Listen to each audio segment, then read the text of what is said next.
A blessed morning, a blessed Sunday to all of us. How are you, Philippines and UAE?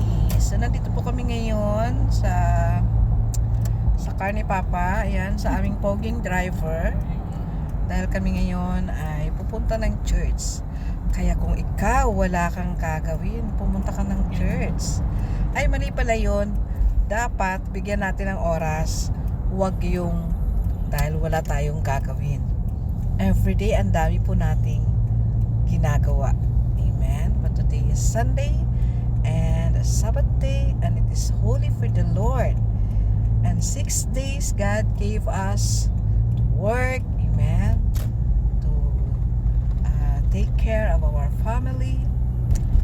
This time, remember, it is holy for the Lord. It is very important that we have time to God, to fellowship with Him, amen, to worship Him, amen, and of course sa atin pong mga kapatiran. Kaya huwag ka nang magdalawang isip. Lagi mong tatandaan na kapag para sa Diyos ay hindi natin dapat pinag-iisipan pa. If you want to be blessed, go to church, okay? So God bless everyone.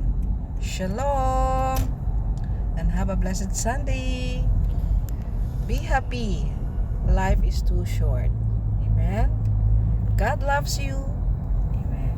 Sige na, mag-hi na kayo sa mga kapatid natin. Hi. And Jojo, say hi. Okay. Bye for now. Please follow and share.